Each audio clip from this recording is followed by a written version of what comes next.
Wakil Ketua DPR RI Fadlizon mendukung sikap pemerintah yang tidak akan memperpanjang kontrak Freeport di Indonesia jika perusahaan tambang terbesar milik Amerika Serikat itu tidak dapat memenuhi syarat yang diajukan pemerintah. Menurut Fadlizon, dengan tidak memperpanjang kontrak Freeport, maka pemerintah telah mematuhi Undang-Undang Minerba tahun 2009.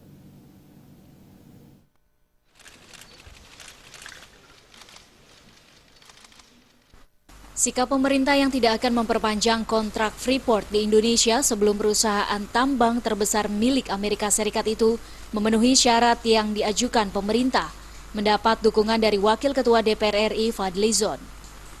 Ditemui di gedung DPR RI Senayan, Jakarta, politisi Gerindra itu mengapresiasi sikap pemerintah tersebut.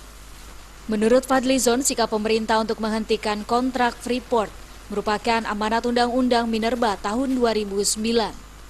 Namun jika harus diperpanjang, Fadlizon mengusulkan agar Freeport divestasi yang dapat menguntungkan pemerintah dan masyarakat, khususnya masyarakat Papua. Masyarakat menilai sikap pemerintah ini membuktikan apa yang dilakukan Menteri ESDM Sudirman Said yang melakukan negosiasi izin Freeport hanyalah sandiwara. Perpanjangan izin untuk mengekspor konsentrat yang dibuat di dalam MOU pada bulan Januari tahun 2015, ini jelas-jelas juga melanggar undang-undang. Demikian juga surat yang tertanggal 7 Oktober 2015, yang di situ termasuk menjanjikan perpanjangan kontrak kepada PT Freeport, ini juga melanggar undang-undang. Jadi saya kira sudah terang benderang, kesalahannya sudah jelas gitu ya. Di sini yang menurut saya pemerintah dan juga pihak KPK, kepolisian seharusnya bisa mengambil langkah-langkah. Tidak bisa ada orang melanggar undang-undang kemudian ini didiamkan, gitu ya.